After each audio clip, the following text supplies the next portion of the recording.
Speed speed का मतलब होता है क्लिप कितनी फास्ट या कितनी स्लो चलेगी। ये डायरेक्टली वीडियो को प्लेबैक टाइम से कंट्रोल करती है। स्पीड बढ़ाने से क्लिप जल्दी ख़त्म होती है, स्पीड कम करने से स्लो मोशन में चलती है।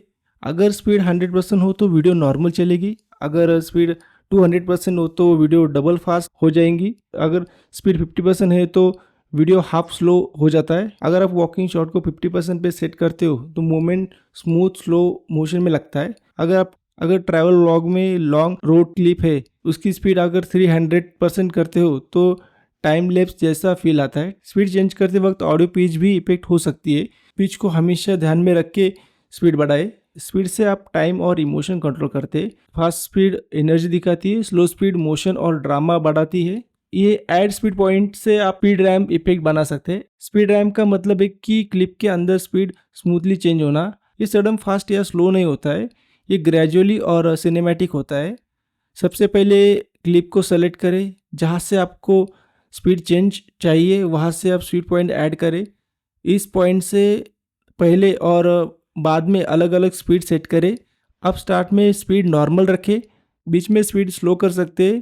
जैसे हम फिल्म में देखते हैं कि अगर बाइक राइड हो रही हो तो नॉर्मल स्पीड में चलता है, और जैसे ही कोई एक्शन मूवमेंट आता है तो स्लो मोशन में दिखता है और फिर इंड फास्ट हो जाता है। स्पीड रैम्प का ज़्यादा यूज स्पोर्ट वीडियोस के लिए होता है, ट्रैवल रील्स में भी सिनेमैटिक ट्रांजिशन के लिए होता है। अगर स्पीड रैम्प के साथ ईज इन ईज आउट को यूज करते हो तो मोशन बिल्कुल स्मूथ लगेगा। Speed ramp effect modern editing का पावरफुल टूल है।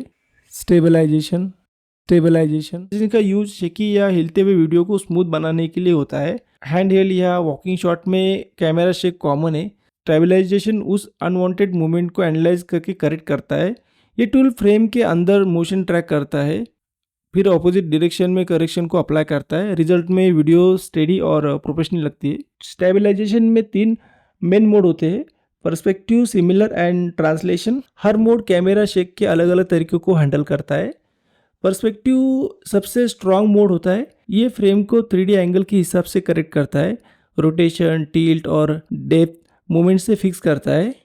जैसे कि आप वॉक करते हुए फ़ोन से शूट करते हो तो कैमरा लेफ्ट राइट टिल्ट हो जाता है। पर्सपेक्टिव मोड यूज़ करें, वीडियो काफ़ी स्मूथ हो जाती है। सिमिलर बैलेंस मोड होता है, ये जूम, रोटेशन और पोजीशन को थोड़ा एडजस्ट करता है। अगर हैंड हेल्ड इंटरव्यू शॉट हो तो सिमिलर मोड परफेक्ट काम करेगा। ट्रांसलेशन सबसे सिंपल मोड होता है, ये सिर्फ left right up down movement को फिक्स करता है, रोटेशन या जूम एडजस्ट नहीं करता।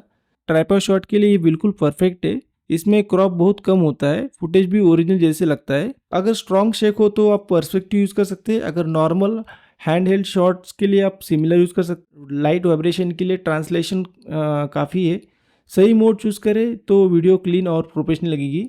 लेंस करेक्शन का यूज़ कैमरा लेंस की वजह से आने वाली प्रॉब्लम को फिक्स करने के लिए होता है। हर लेंस परफेक्ट नहीं होती। वाइड लेंस अक्सर इमेज को कर्व या ब्लेंड कर देता है। Lens correction mainly distortion, vignetting और क्रोमेटिक एब्रेशन को करेक्ट करता है। डिस्टोरेशन में स्ट्रेट लाइन कर्व हो जाती है, विग्नेटी में कॉर्नर डार्क हो जाते हैं और क्रोमेटिक एब्रेशन में एक एज पर कलर फ्रेगिंग दिखता है। अगर रियल एग्जांपल से समझा जाए तो एक्शन कैमरा में वाइड एंगल लेंस का यूज़ किया जाता है तो बिल्डिंग के जो एजेस होते हैं वो टेढ़े लगते हैं।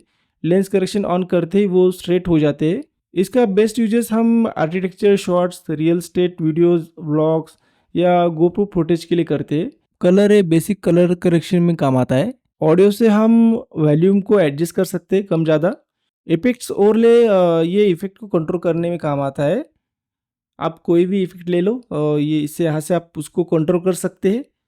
यहाँ पे 2 टाइप्स है, ओपन एपेक्स ओवरले जो सिंपल, फास्ट और बिगनर फ्रेंडली होता है, और फ्यूजन ओवरले ये एडवांस और डिटेल प्रोफेशनल लेवल के लिए होता है। इन सभी को हम आगे और डिटेल्स में जानेंगे। Voice over tool voice recording के काम आता है, इससे आप डायरेक्ट टाइमलाइन के साथ रिकॉर्ड कर सकते हैं।